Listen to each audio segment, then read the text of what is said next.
Have you ever worked a night shift, completely alone, and felt like you weren't as alone as you thought? Maybe it's the eerie silence or the darkness outside, but something about the night can make even the most mundane job absolutely terrifying. Today, we're diving into 3 real and spine-chilling stories of people who had unforgettable and downright creepy experiences while working alone at night. From strange figures lurking in the shadows to unsettling encounters that defy explanation, these tales will make you think twice about staying late at work. So, grab a blanket, dim the lights, and let's get into it. Story 1. The Hardware Store Intruder. Mike had always enjoyed working the night shift at the hardware store. There was something peaceful about the silence, broken only by the hum of the overhead lights and the occasional creak of the aisles. It was a small, family-owned store nestled on the outskirts of town, the kind of place where regulars came for tools, home improvement advice, and the occasional friendly chat. Mike had been there for nearly 2 years, and the late shifts were usually uneventful. Most nights, he would stock shelves, clean up, and handle the rare late-night customer. But this night would be anything but routine. The storm had started earlier in the evening. Thick, heavy raindrops pounding against the glass storefront and the wind howling like a living thing. The store was empty, as it had been for hours, and Mike didn't expect anyone to come in. Who would venture out in weather like this? It was just past 11:30 p.m. when the first sound caught his attention. A faint tapping, barely audible over the storm. He paused, his hand resting on a box of screws he was restocking, and listened. It was soft, irregular, almost as if someone was knocking gently at the front door. Probably just the wind, he muttered to himself, shaking his head. He forced himself to return to his task, but the sound didn't stop. Curiosity got the better of him, and Mike decided to take a look. He walked to the front of the store, his footsteps echoing on the tiled floor. The tapping grew louder as he approached. When he reached the door, he looked out into the rain-soaked parking lot, but it was empty. The streetlights flickered in the storm, casting eerie shadows across the pavement. Mike stood there for a moment, his breath fogging up the glass. Nothing, just rain and darkness. He shrugged and turned to head back to the aisles, but then it happened again. This time, it was louder, closer. He spun around, his heart racing, and for a split second, he thought he saw movement outside, a shadow darting across the edge of the lot. Mike froze, his eyes straining against the darkness. "Hello," he called out, his voice barely carrying over the storm. No response. He stood there for a moment longer, trying to convince himself it was nothing. Maybe a stray dog or a branch blown loose by the wind. Still, the unease settled in his chest, a gnawing feeling he couldn't shake. Back in the aisles, Mike tried to refocus on his work, but his mind kept drifting back to the door. Every creak of the building, every gust of wind felt louder now, sharper, as if the storm was conspiring to unnerve him. Then came the unmistakable sound of glass being scratched. He stopped mid-step, his ears straining. It wasn't loud, but it was deliberate. A high-pitched, grating noise, like fingernails dragged across a chalkboard. "All right, this is getting weird," Mike muttered, grabbing the flashlight from under the counter. He clicked it on and walked cautiously back to the front of the store. As he approached the glass door, his flashlight beam caught something that made his stomach drop. Smudges. Long, greasy streaks running down the glass, as if someone, or something, had been pressing their hands against it. His pulse quickened. He shone the light out into the parking lot. But again, there was nothing there. No movement, no figures. Just the relentless rain. He decided it was time to lock up early. Screw the schedule. He wasn't about to stick around to find out what was going on. As he reached for the door to flip the lock, a loud thud echoed through the store. Mike jumped, spinning around, the flashlight shaking in his hand. The sound had come from the back, near the storage room. He hesitated, torn between his curiosity and the instinct to get the hell out of there. Finally, he steeled himself and made his way toward the back, the beam of his flashlight cutting through the darkened aisles. "If this is some kind of prank, it's not funny," he called out, though his voice betrayed his fear. The storage room door was slightly ajar, swaying gently as if someone had just passed through it. Mike's throat went dry.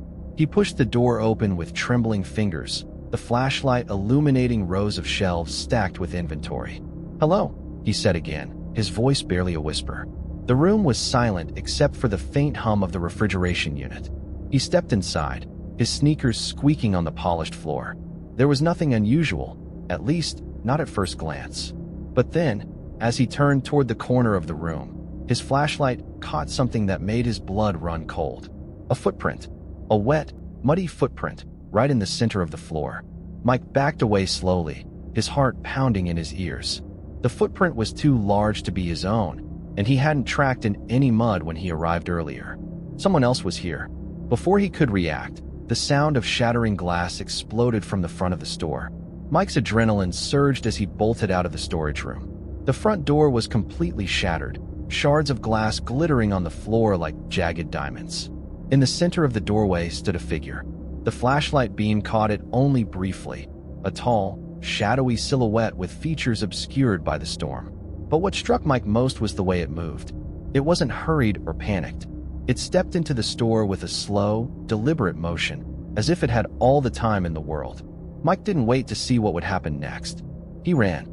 He sprinted to the back office, slamming the door shut and locking it behind him. His hands shook as he fumbled for his phone, dialing 911. "There's someone in the store," he gasped. "They broke in. I'm in the back office." The operator assured him that officers were on their way, but those minutes felt like hours.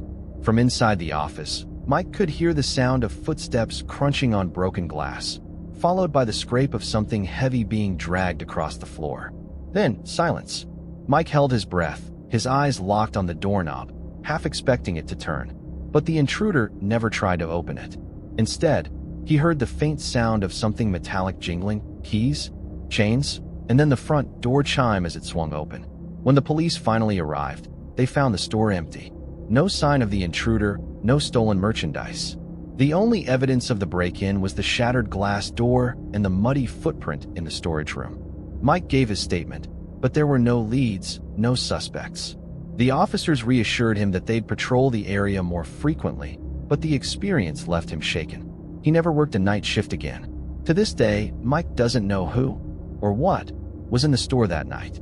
But sometimes, when he hears the sound of rain against a window, he remembers the smudges on the glass, the slow footsteps, and the shadowy figure that seemed less interested in stealing and more interested in him.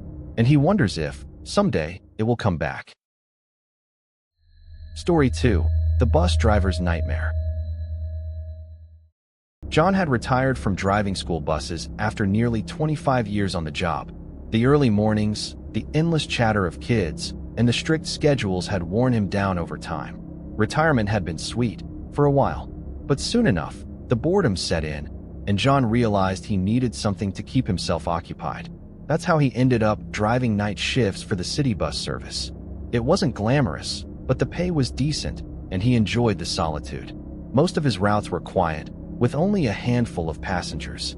Unlike driving a school bus, there were no rowdy kids to deal with. But driving at night had its own challenges. The streets were darker, emptier, and sometimes unsettlingly quiet. John wasn't one to scare easily, but after a few weeks, he started to notice something about the late-night shift. It drew in an odd crowd. Drifters, insomniacs, people with nowhere else to go. And then there was the man he would never forget. It was a Tuesday night, or rather, early Wednesday morning. The clock on the dashboard read 2:47 a.m. as John guided the bus along its usual route. The rain had let up hours ago, leaving the streets damp and shiny under the faint glow of the streetlights. Most of the passengers had already gotten off, and by the time he pulled up to the stop at 3rd and Main, the bus was nearly empty. The man boarded at that stop. John didn't think much of him at first. He was tall and thin, dressed in a dark jacket and jeans. His face was obscured by the brim of a baseball cap, and he carried nothing with him, not even a backpack. The man didn't greet John or even make eye contact. He simply swiped his card. John noticed it was a bus pass, not a ticket, and made his way to the very back of the bus. "Good evening," John offered out of habit, but the man didn't respond. Something about his presence was unsettling, though John couldn't put his finger on it. He shrugged it off and continued driving. Passengers came and went, but the man remained at the back, silent and still. As the route went on, John began to notice strange things. Every so often, he'd glance up at the rearview mirror to check on the passengers. Each time, the man was there, staring directly at him. He never shifted in his seat or looked out the window. His unblinking gaze was fixed on John, and it made the hair on the back of his neck stand up. After a while, John couldn't ignore it anymore. He turned down the radio to break the silence. "Late night, huh?"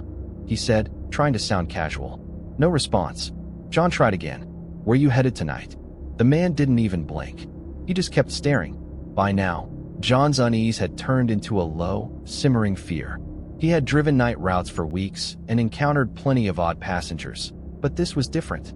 This wasn't drunken rambling or harmless eccentricity. The man's silence, his stillness, it felt deliberate. At the next stop, 2 passengers got off, leaving just John and the man alone on the bus. John felt a pang of relief as the doors hissed shut, but it was short-lived. He couldn't shake the feeling that something was very wrong. Then the man moved. John caught it in the rearview mirror, a sudden, jerky motion. The man leaned forward slightly, resting his hands on his knees, and for the first time, John noticed how tightly his fists were clenched. His knuckles were white, his shoulders tense, as if he were bracing himself for something. John's grip on the steering wheel tightened. "You all right back there?" he asked, his voice betraying a slight tremor. This time, the man responded, but not with words. He began muttering, barely audible at first. The sound was low, guttural, and rhythmic, like a chant. John couldn't make out the words, but it sent a chill down his spine. He decided he'd had enough. The next stop wasn't far, and he resolved to pull over and call dispatch for backup. When the bus approached the stop, John slowed down, his heart pounding. He pressed the button to open the doors and turned around in his seat. "This is the last stop," he said firmly, hoping to sound authoritative. The man didn't move. He just kept muttering. John waited, but the man stayed seated, his head tilted down slightly. The muttering grew louder, and John could finally make out some of the words. They weren't in English, at least, not any English John recognized. The syllables were harsh, almost guttural, and they filled the bus with a strange, oppressive energy. John felt his stomach tighten. "Sir, you need to leave the bus," he said, louder this time. That's when the man stood up. The way he rose to his feet was almost mechanical, stiff, and unnatural. He didn't look at John, but began walking toward the front of the bus, his footsteps heavy and deliberate. John felt a surge of panic as the man reached into his jacket. Time seemed to slow as his hand emerged, clutching something metallic. A gun. John's heart sank. He raised his hands instinctively. "Take it easy," he said, his voice trembling. "You don't have to do this." The man didn't respond. Instead, he pointed the gun directly at John, his expression blank, but his eyes wild with intensity. For a moment, John thought this was it. This was how his life would end, on a nearly empty bus in the middle of the night. Then, as abruptly as he had drawn the gun, the man lowered it. He turned, walked down the steps, and disappeared into the night without another word. Shaking, John locked the doors and drove to the depot, where he called the police. When they arrived, he recounted the entire ordeal, every chilling detail. The officers took his statement and inspected the bus, but there were no clues, no evidence. The only thing they found was the man's bus pass, discarded on one of the seats. When they ran the serial number, they discovered it had been reported stolen 3 days earlier. That discovery sent a fresh wave of unease through John. Who was this man? What were his intentions? And why had he used a stolen pass to board the bus? John returned to work a few days later, but the experience haunted him. Every time he approached 3rd and Main, he felt a familiar chill. He couldn't shake the memory of the man's cold, unblinking stare or the rhythmic muttering that had filled the bus. He never saw the man again, but he often wondered what would have happened if the gun hadn't been lowered. To this day, John can't explain why the man boarded the bus that night, what he wanted, or why he ultimately let John go. But one thing is certain. The quiet of the night shift would never feel the same again. Story 3. The Haunted Library. Emily had always considered herself lucky to work at the library. She loved the quiet, the smell of old books, and the comforting familiarity of the place. Nestled in the heart of the city, the building was a century-old masterpiece of architecture, with high vaulted ceilings, stained glass windows, and endless rows of shelves packed with books of every kind. But as much as she adored the library, the night shifts were different. Emily had been covering night shifts for the past 3 months. The library stayed open late to accommodate night owls and college students cramming for exams, but the crowds usually dwindled to nothing by 11 p.m. From then until closing at 1 a.m., Emily was often alone, save for the occasional lingering patron.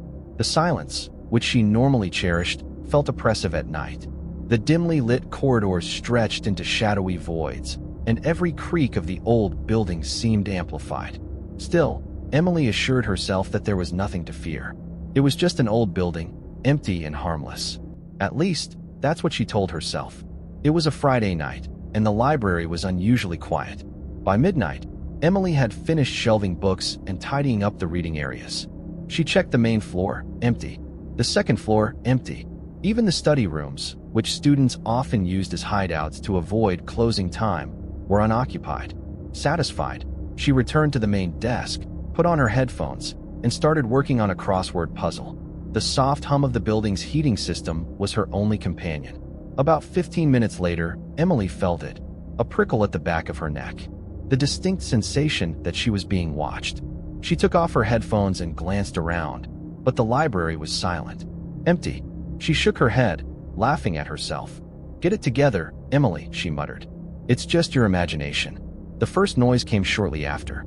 It was faint, like a soft thud, coming from somewhere on the second floor. Emily froze, her pen hovering over the crossword. She waited, ears straining. When nothing followed, she convinced herself it was nothing. Maybe the old building settling or a book that hadn't been shelved properly sliding out of place. But just as she relaxed, another noise echoed through the library. This time, it was louder, more distinct, the sound of footsteps. Emily's stomach tightened. It didn't make sense. She had checked the entire building not half an hour ago. She grabbed her flashlight and stood up. "Hello," she called out, her voice steady despite the growing unease. "The library's closed. If you're still here, you need to leave." No response. The footsteps stopped. Emily hesitated, considering her options. Protocol required her to ensure no one was in the building after hours, so she couldn't just ignore it. Taking a deep breath, she headed toward the staircase, her flashlight cutting through the shadows. The second floor was eerily quiet. Emily swept her flashlight across the rows of bookshelves, half expecting to see a student sheepishly stepping out from between the stacks. But there was no one. She moved slowly, listening for any sound that might betray someone's presence. As she turned a corner, her beam landed on something unusual, a single book lying open on the floor. Emily frowned. She was meticulous about keeping the library in order, and she was sure she hadn't left any books out. She picked it up and glanced at the title, Legends and Hauntings of the Old World. The air seemed to grow colder as she stared at the book. She closed it, placed it back on the shelf, and continued her search. As she neared the far end of the floor, Emily heard it again. A soft, almost imperceptible shuffling sound, coming from the back corner near the storage room. Her grip tightened on the flashlight. "If someone's back there, you need to come out now," she said, her voice firm. The shuffling stopped. She waited, her heart pounding, but nothing happened. Summoning her courage, she approached the storage room door. It was slightly ajar, swaying gently as if someone had just passed through. Emily pushed the door open with trembling fingers, her flashlight revealing stacks of boxes, cleaning supplies, and old equipment.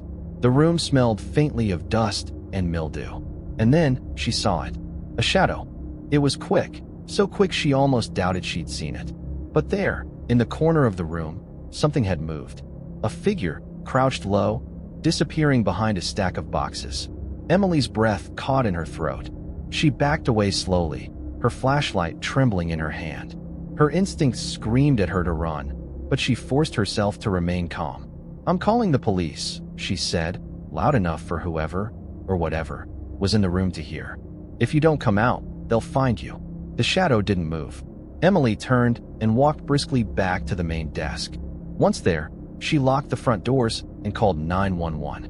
Her voice shook as she explained the situation to the dispatcher. "The police are on their way," the operator assured her. The wait felt like an eternity. Emily sat at the desk, her eyes fixed on the staircase. The library was dead silent now, but the oppressive feeling of being watched hadn't left her. When the police arrived, she let them in and explained what had happened. 2 officers searched the building while a third stayed with her at the desk. They found nothing. No one was in the storage room or anywhere else in the library. The officers checked every door and window, but found no signs of forced entry. Emily felt a mix of relief and frustration. "I swear I saw someone," she said. "We believe you," one of the officers said, though his tone suggested otherwise. "It's possible they slipped out before we got here." Emily nodded, though she wasn't convinced. The next day, she told her co-workers about the incident. Most of them laughed it off, teasing her about having an overactive imagination. One of them, an older librarian named Ruth, raised an eyebrow. "You know this place is supposed to be haunted, right?" Ruth said, her voice low. Emily chuckled nervously. "Haunted?" Ruth nodded. "It's an old building. People say they've heard things, footsteps, voices, books falling off shelves. There's even a story about a patron who disappeared here back in the 1950s. Emily rolled her eyes, but Ruth's words stayed with her. Emily took a break from night shifts for a couple of weeks, but eventually, she returned. She told herself it was just her imagination, fueled by the eerie atmosphere of the library. But even now, when she works alone at night, she feels it. That prickle at the back of her neck, the sense that she's not quite alone. And sometimes, when she walks past the storage room, she catches herself glancing at the corner, half expecting to see a shadow that shouldn't be there. And there you have it, 3 terrifying tales of people working alone at night. Whether it's the eerie quiet of a hardware store, the unsettling gaze of a mysterious bus passenger, or the haunting shadows of an old library, these stories remind us just how vulnerable we can feel when we're isolated in the dark. Maybe these events were just coincidences, figments of overactive imaginations, or even unexplained phenomena. But one thing is for sure, they left their marks on those who experienced them. What about you? Have you ever had a chilling experience working alone at night? Maybe a sound you couldn't explain, or the feeling of being watched. Share your stories in the comments. I'd love to hear them. If you enjoyed this video, don't forget to give it a thumbs up and subscribe to the channel for more real-life horror stories and chilling tales. And make sure to hit that notification bell so you never miss an upload. Thank you for watching, and remember, stay safe, stay aware, and maybe think twice about taking that solo night shift. Until next time.